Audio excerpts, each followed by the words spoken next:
Welcome back. And some grooming gang victims are struggling to meet with the National Inquiry team as it prepares to finalise its terms of reference GB News can disclose. A letter sent to Baroness Longfield, signed by many survivors, has asked for a dedicated and accessible website for victims so that they can get in touch and register their interest in engaging with the process. Well, one of the people who's signed a letter to the inquiry chair, Baroness Longfield, that's the law firm Switolskis, and we're joined by their director, David Greenwood, on the Child Abuse Compensation Claims Unit. David, thank you for being with us this morning. We're also reporting this morning at GB News that some survivors in Wales are struggling to reach out to the inquiry team because the inquiry can't find an organisation in the country to liaise with and support them. What do you make of these developments?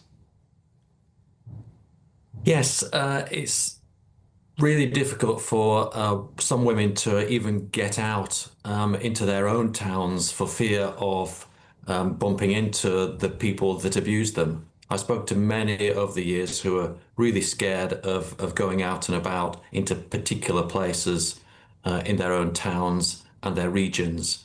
So accessibility needs to be given a lot more thought. I know that Baroness Longfield has spoken to women in London, in Manchester and in Leeds, but those are only, centres of big conurbations. We need some more outreach into different areas, and the terms of reference of the inquiry are really important to get right. There are a lot of women who have opinions and want their voices to be heard. Why shouldn't they be heard? Yes, and the point that you make about Wales is really important. I've dealt with a number of cases in Wales over the years, people being trafficked in and out of there. So why shouldn't Wales be as important as anywhere else? This is something that's been, to my knowledge, happening in many, many towns and cities across the country, and the inquiry really needs to make an effort to reach out to them. And what would improved accessibility look like? As you say, some of these women are scared to go into their own towns. Should it be sort of digitalised? Would a website encouraging people to register their interest be enough? How else could accessibility be improved? Well, of course, there's been a consultation that's been running since, I think it was January, until the 5th of March. It just finished this last week, on the draft terms of reference. There have been many submissions made about those draft terms of reference, and we hope that they will be improved. But when I was speaking to women about the terms of reference and the consultation, and indeed the existence of the inquiry itself, I found that many women didn't even know that it was happening. A lot of people, the response to all this and the inquiry is not top of their agenda. They're just trying to get on with their lives and look after their children, etc., and survive the whole thing.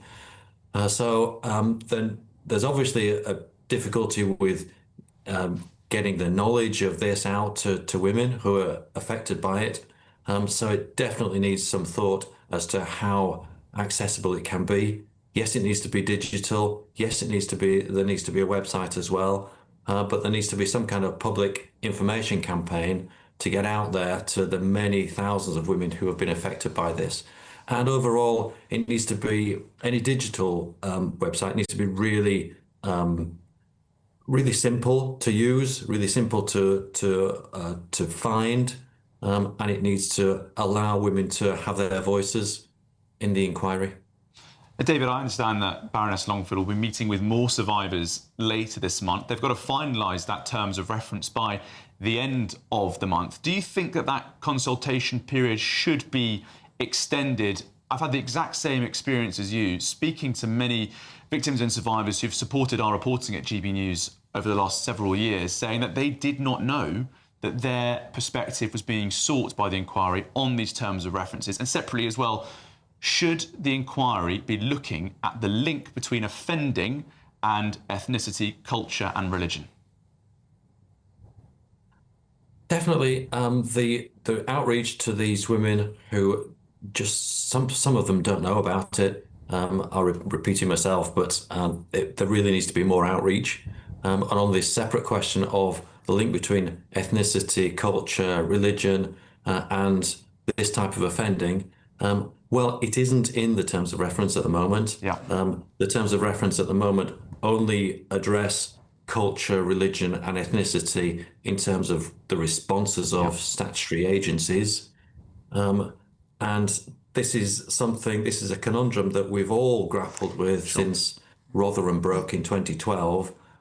To what extent has religious teaching, culture, and ethnicity influenced how these grooming gangs behave and how they feel it's okay to rape girls on our streets? David, sorry, we've got to wrap it up there. Thank you very much for your time this morning. Very glad to have you on to refer into that. We've got a statement from a spokesperson for the statutory inquiry saying that it's been engaging with organisations and individuals across England and Wales throughout the consultation period. They will continue to engage with survivors before the terms of reference are liaised, and they can get in touch with them online.